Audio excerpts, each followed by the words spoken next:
Today we would like to derive the relationship that exists between sine, cos, and tan.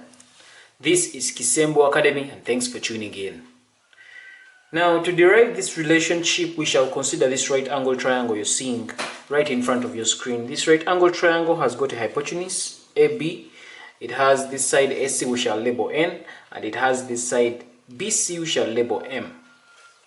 Now, let's try, we have an unknown angle here, theta. Let's try and find the sine and the cos and tan of that angle, theta. Remember, we shall use our acronym, SOHCAHTOA. SOHCAHTOA meaning the sine of theta is equal to opposite over hypotenuse. So we begin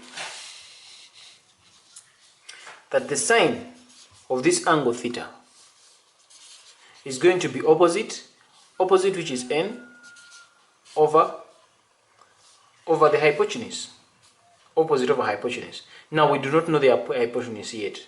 Let's try and first find this hypotenuse. We try and find this hypotenuse using Pythagoras theorem. Well, of course, when we use the Pythagoras theorem here, it means it's going to be m squared plus n squared is equal to the hypotenuse squared. So m squared plus n squared is going to be equal to the hypotenuse squared, which is ab squared. When we make AB the subject of the formula, AB is simply going to become the square root of m squared plus n squared. So it means that this hypotenuse is the square root of m squared plus n squared. So it means that here this is going to be, sine theta is going to be the opposite, which is n over hypotenuse, which is the square root of m squared plus n squared. That's sine. So the cosine of that same theta, sine theta, is simply going to be adjacent over hypotenuse. So the adjacent of theta is m over the hypotenuse, which is still that m squared plus n squared. Then that is sine, that is cos, then tan. Tan of theta is equal to opposite over adjacent. So the tangent of theta is going to be equal to the opposite, which is n, over adjacent, which is m. So now, after stating all that, now we're going to go ahead and, since we are looking for the relationship that exists between these three, so we are going to go and divide sine theta by cos theta. We divide sine theta divided by cos theta and see where that takes us. So sine theta divide that by cosine of theta is going to be equal to, our sine theta, we got it as this. So it's going to be n over the square root of m squared plus n squared.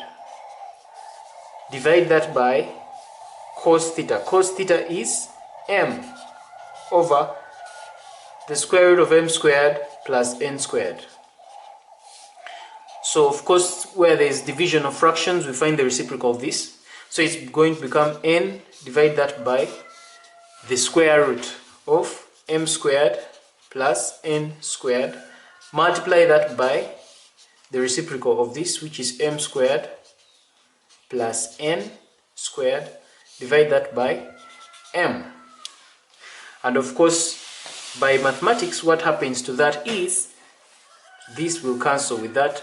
You remain with your answer as n over m. But remember that n over m, as we had done earlier, n over m is tan theta. Tan theta is n over m. And when we divide sine theta divided by cos theta, we end up with our expression as n over m, which is equivalent to tan theta. So it means that when we divide sine theta by cos theta, we end up with tan theta. So that's where the relationship comes from. It means that sine theta over cos divided by cos theta is equal to tan theta. Therefore, the relationship therefore is that sine of theta, divide that by cosine of theta, will give you tangent of theta.